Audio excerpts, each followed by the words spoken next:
أعوذ بالله السميع العليم من الشيطان الرجيم. بسم الله الرحمن الرحيم.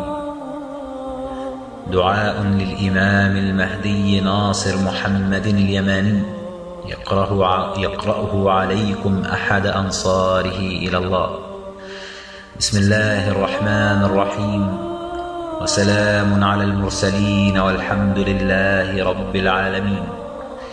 أخي الكريم، سلام الله عليكم ورحمته وبركاته، وأهلا وسهلا بك أخا كريما في دين الله تجمعنا رابطة حب الله. فإن كنت من الذين يحبون الله فنافس المهدي المنتظر في حب الله وقربه، وتمنى لو أنك تكون عند الله أحب من المهدي المنتظر ومن الناس أجمعين. فإذا تمنيت ذلك من خالص قلبك فهذا برهان الإخلاص في عبادتك لربك وحده لا شريك له. وإذا شئت أن يحبك الله فكن من الذين يسارعون في الخيرات لوجه الله، واذكر الله والتزم بما أمرك الله واعفو عن الناس حتى تشعر أنك أحببت ربك حبا شديدا. فإذا حدث ذلك في قلبك فاعلم علم اليقين أن الله قد أحبك وفزت فوزا عظيما. ويا حبيبي في الله، إنك باحث عن الحق ولست خبيث، بل إن شاء الله من الطيبين، وعسى أن تكون من عباد الله المقربين. فلا تهتم برضوان العباد ولا بغضبهم، بل اهتم برضوان الله وحبه يجعل لك حبا في قلوب عباده، واحذر سخط الله يجعل لك هيبة في قلوب عباده. وتعامل مع واحد أحد ليس كمثله شيء هو أولى بك من كل شيء، واعلم أنه أرحم بك من أبيك ومن أمك ومن ولدك ومن الناس أجمعين، ووعده الحق وهو أرحم الراحمين. واعلم أن الله يستحي من عباده، إلا أنه لا يستحي من الحق.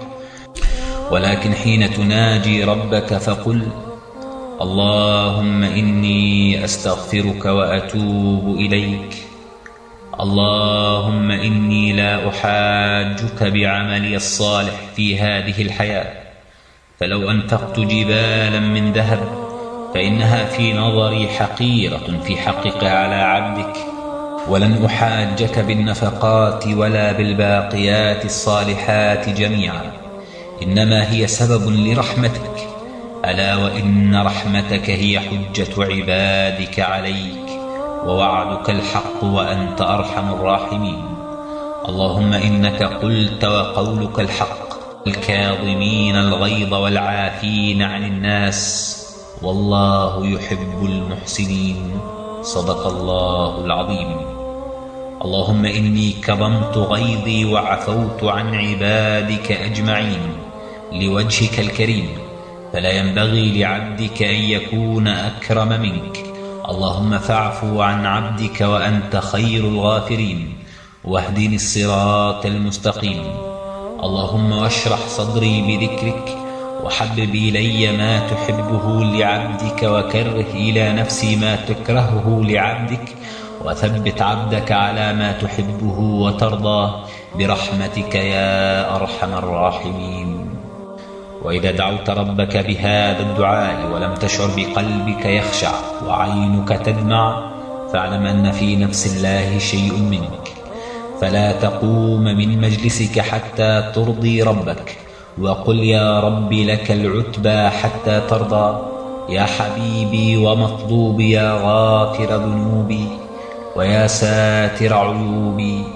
إن كانت حجتك على عبدك كثرة ذنوبي، فإن حجة عبدك عليك هي أعظم، ألا وإنها رحمتك التي وسعت كل شيء.